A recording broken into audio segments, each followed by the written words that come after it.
Amados irmãos e irmãs, a paz do Senhor Jesus seja com a sua vida neste momento. Quero aqui convidar você a curvar sua cabeça, fechar os olhos e vamos juntos orar neste momento ao Senhor, pedindo a Ele a direção e a sua graça maravilhosa. Oremos. Amantíssimo Deus, Pai Celestial, te louvamos neste momento pela oportunidade que Tu nos dá de estarmos aqui na Tua presença mais uma vez. Abençoe a cada um de nós que estamos aqui, os Teus servos e servas que se encontram neste momento nos seus lares. Te pedimos, abençoa por Tua graça, que a palavra venha propícia a cada coração. E que Tu fortaleça, aumente a fé em o nome de Jesus. Amém. Amados irmãos, nós estamos aí vivendo uma situação bem atípica. A nossa igreja, o nosso templo na Assembleia de Deus Mistério em Taubaté, Semades, ele está com as suas portas fechadas por conta de uma determinação de precaução do nosso governo municipal, estadual e também federal, no sentido de resguardar a saúde não só da membresia da igreja, mas da população de modo geral, por conta da pandemia envolvendo aí o chamado coronavírus, ou Covid-19.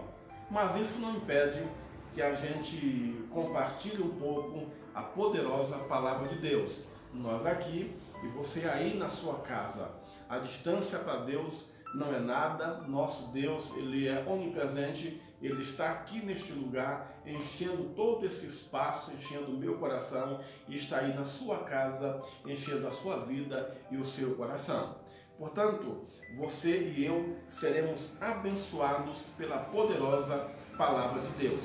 Neste culto de instrução bíblico-pastoral, eu quero refletir aqui com os irmãos um texto já muito conhecido. É um dos mais belos textos da Bíblia Sagrada, que se encontra na carta do apóstolo Paulo aos Efésios, capítulo 6, apenas alguns versículos, a partir deste verso de número 10. A epígrafe desta Bíblia que eu tenho aqui, ela diz a armadura de Deus. Mas aí leia comigo o verso de número 10, Paulo falando: no demais, irmãos meus, fortalecei-vos no Senhor e na força do seu poder. Revesti-vos de toda a armadura de Deus, para que possais estar firmes contra as astutas ciladas do diabo. Porque não temos que lutar contra carne e sangue, mas sim contra os principados, contra as potestades, contra os príncipes das trevas deste século, contra as hostes espirituais da maldade nos lugares celestiais.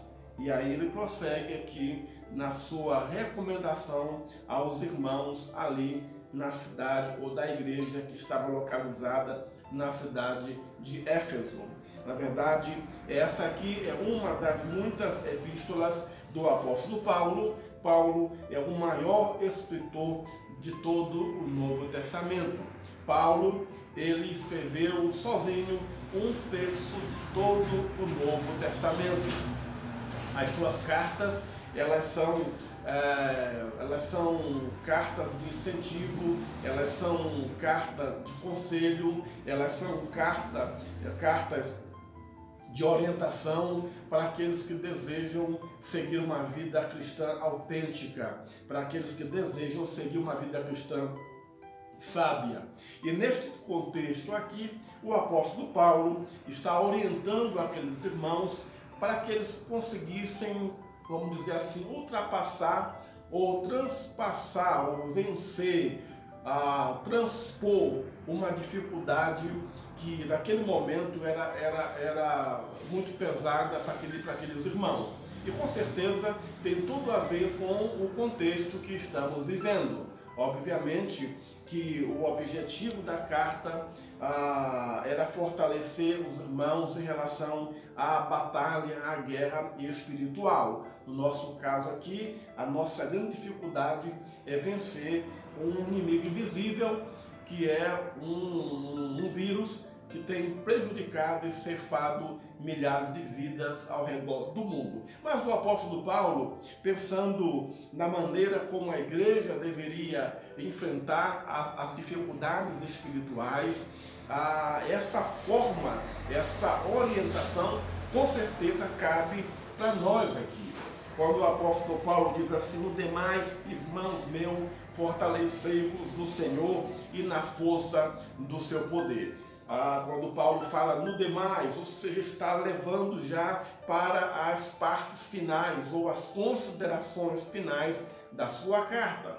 Essa carta ela possui 6 capítulos e aqui nós estamos já bem no finalzinho da carta, ou seja, quando ele diz assim, no demais, irmãos meus, ele está dizendo assim, olha, chegando já aqui para o encerramento das minhas palavras, chegando já no final das minhas orientações, e ali ele faz as suas últimas considerações, suas últimas afirmações para aqueles irmãos. Então ele fala, fortalecei-vos no Senhor e na força do seu poder. Quando Paulo diz fortalecei-vos no Senhor, ele está dizendo para aqueles irmãos que é necessário que eles tenham força para vencer a grande dificuldade que naquela época a igreja estava enfrentando.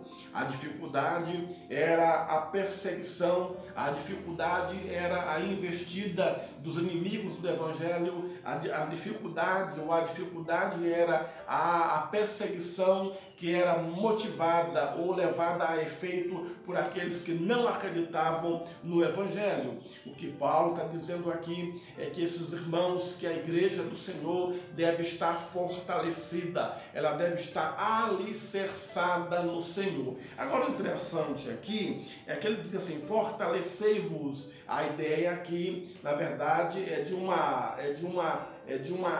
prática onde a igreja ela é passiva e ativa. A gente chama isso de voz reflexiva. Aquele que pratica e sofre a ação ao mesmo tempo. É quando o verbo pratica e sofre a ação ao mesmo tempo. Ele está dizendo aqui, irmãos, deixem-se fortalecer pelo Senhor, faça a sua parte, busque o fortalecimento do Senhor e se deixem fortalecer pelo Senhor. A dificuldade que a igreja vive nos últimos dias e naquela época, no início, quase no final, aliás, do primeiro século, eram praticamente a mesma que vivemos hoje.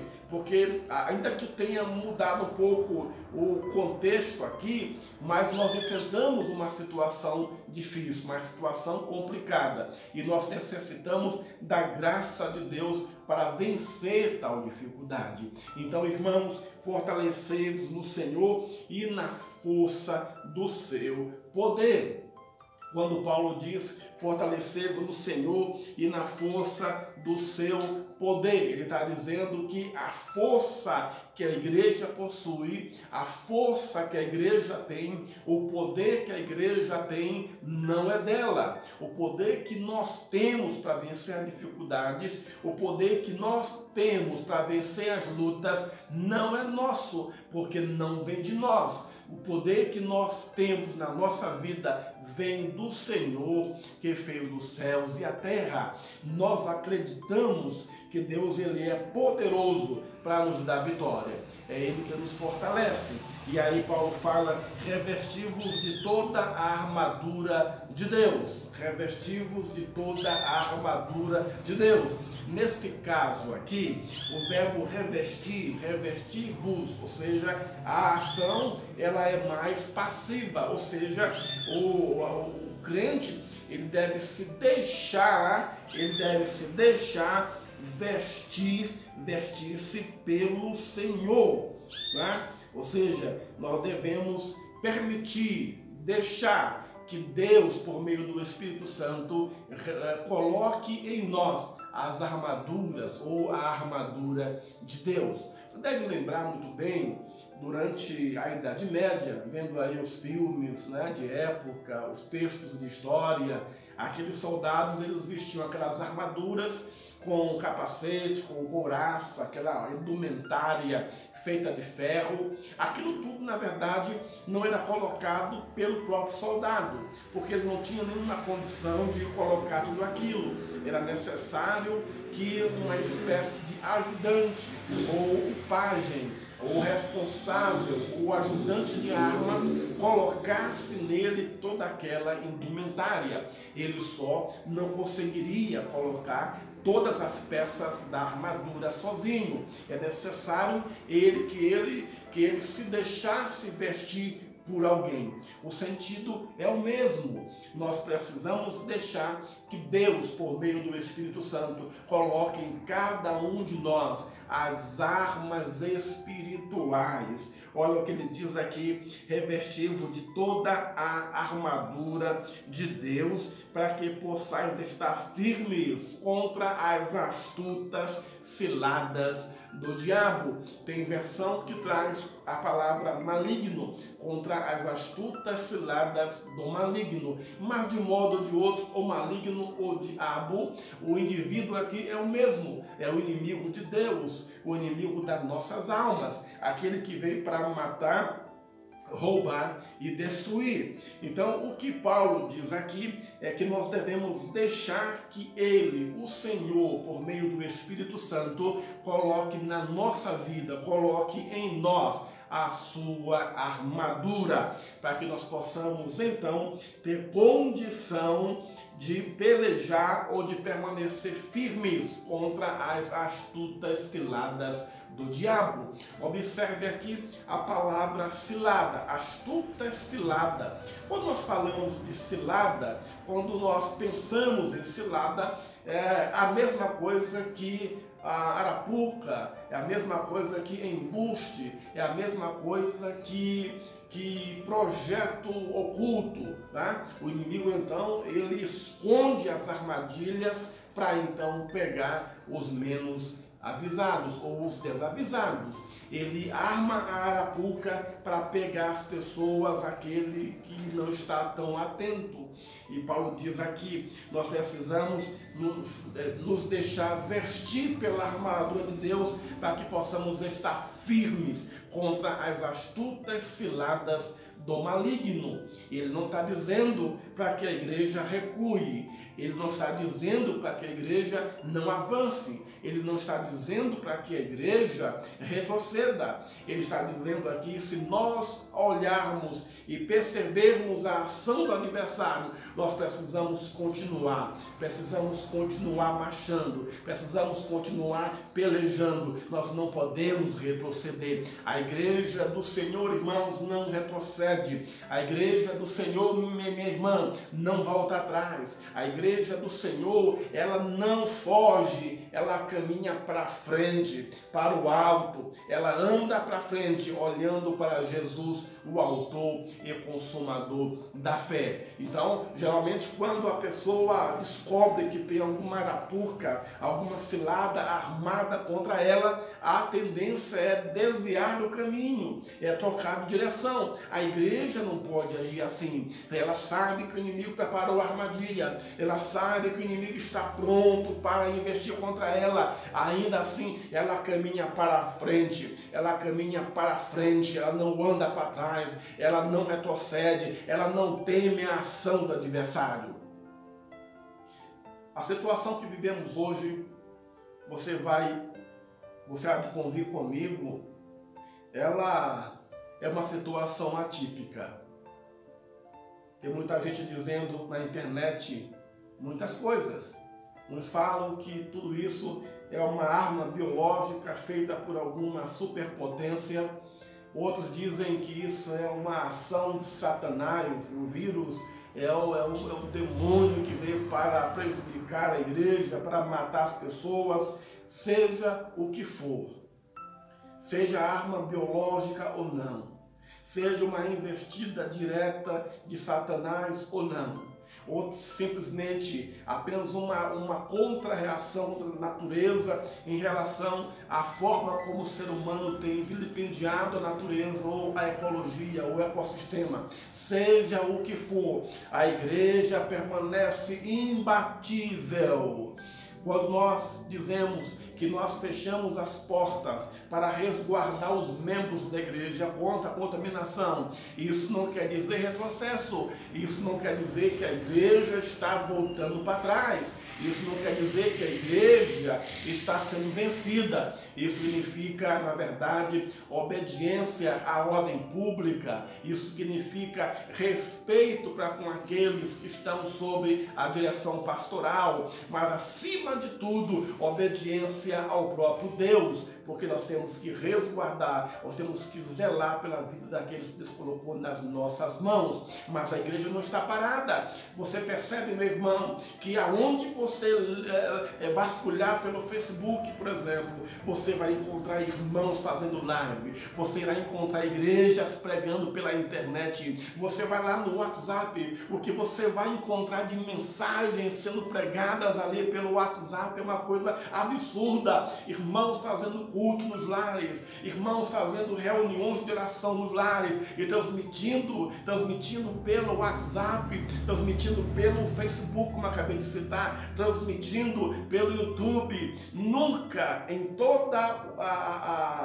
todo esse tempo, nunca se viu tantas mensagens, tantos cultos sendo transmitidos pela internet quanto nos últimos dias. Para as grandes igrejas que possuem canal de televisão, nunca se viu tanto culto e tanta gente conectado, ligado na televisão, assistindo, cultuando a Deus pela televisão. Ou seja, a igreja permanece caminhando, a igreja permanece marchando, a igreja permanece vitoriosa.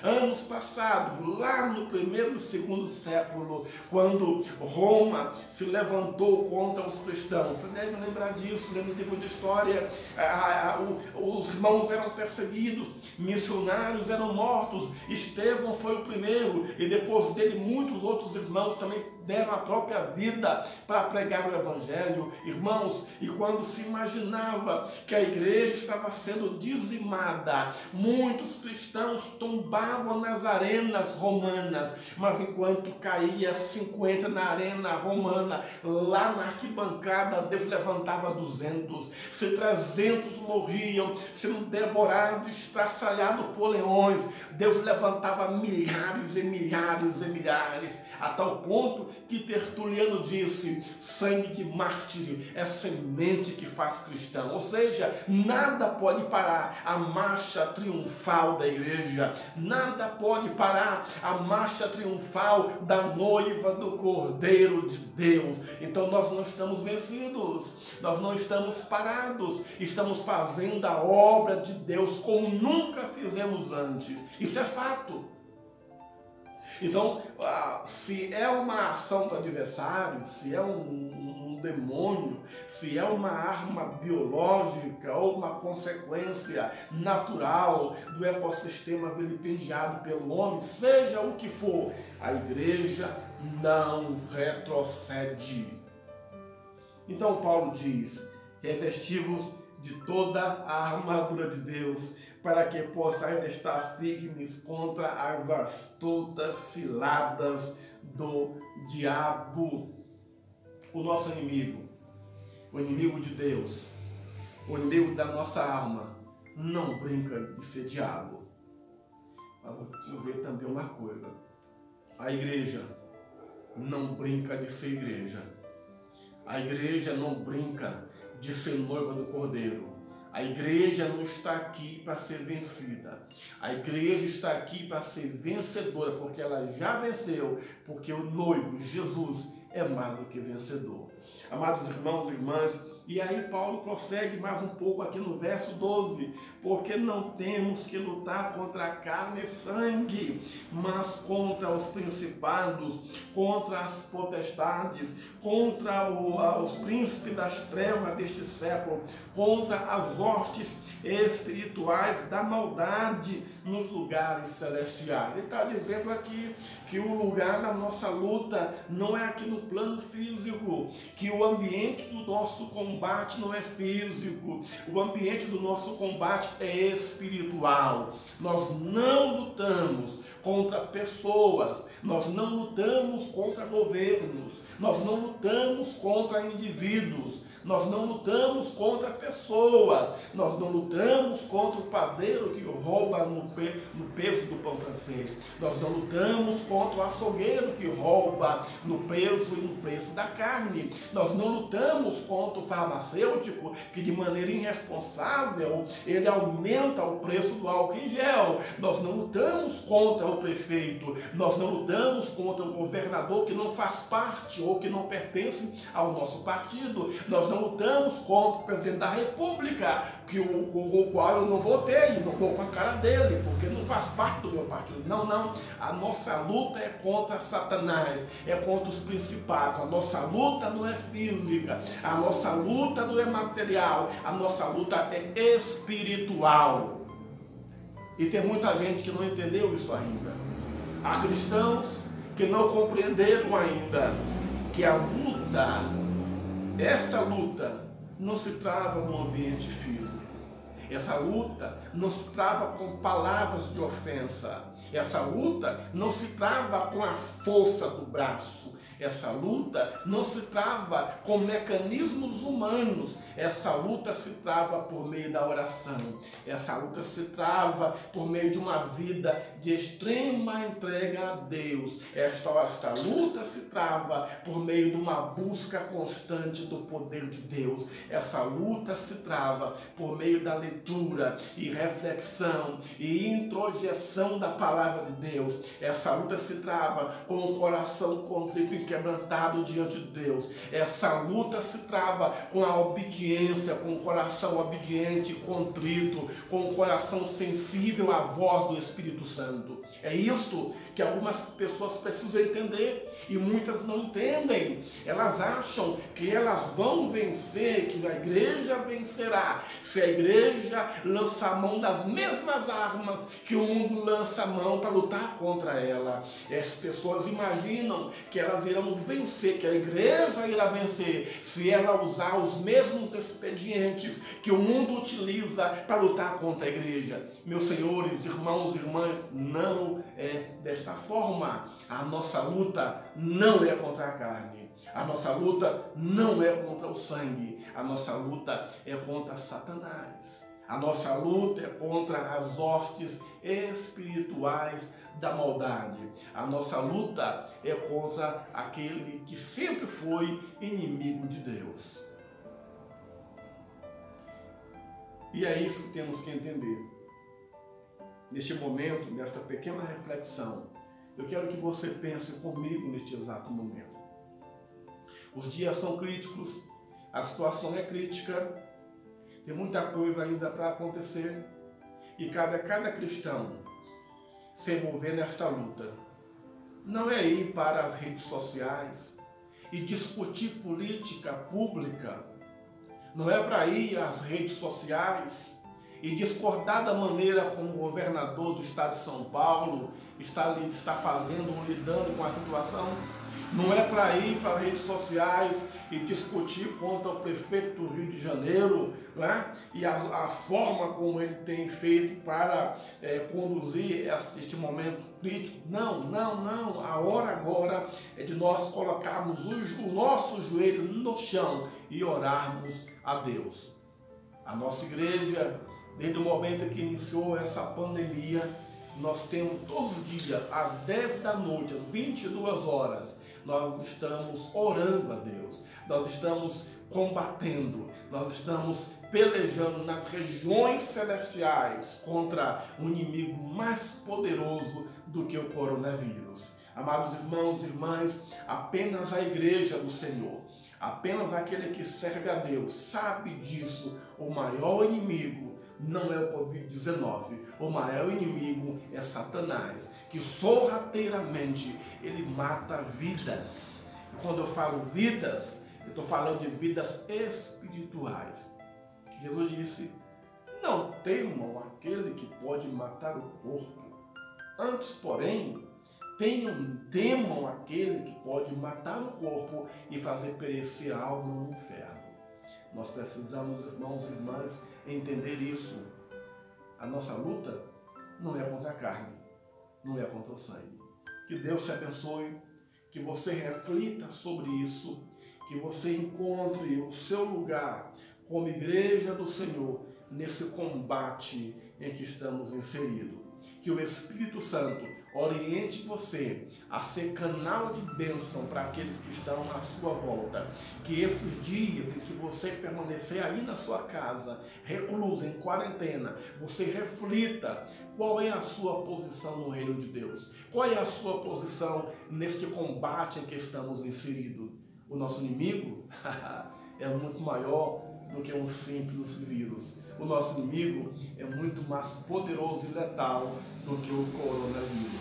Que Deus te abençoe e que Deus te guarde. Que Deus possa te orientar e que você entenda que nós, em Cristo Jesus, somos mais do que vencedores. Curve a sua cabeça e oremos mais uma vez. Amantíssimo Deus, Pai de Jesus, te louvamos por este momento especial, por cada irmão que no seu lar, neste exato momento, Senhor, está acompanhando esta reflexão e orando juntamente comigo neste momento. Continue com cada um deles, fortalecendo, guardando, orientando em tudo por Tua graça infinita. Que todos nós possamos entender qual é a nossa posição nesta luta em que estamos envolvidos. Ajuda a Tua igreja, ajuda o Teu povo, não somente a nossa igreja, mas todas aquelas que estão envolvidas com a verdade do Evangelho. Ajuda por Tua bondade, Senhor, é o que nós te oramos em nome de Jesus. Deus nos abençoe, Deus nos guarde. Eu sou o pastor Roberto dos Reis, Assembleia de Deus Ministério em Taubaté, SEMADES, sediada aqui na Avenida Oswaldo Barbosa Guizar, número 1500, Gurilândia, cidade de Taubaté, São Paulo. Que Deus te abençoe, que Deus te guarde e que Ele faça constantemente resplandecer sobre si o seu rosto. Em nome de Jesus, o meu abraço e a paz do Senhor.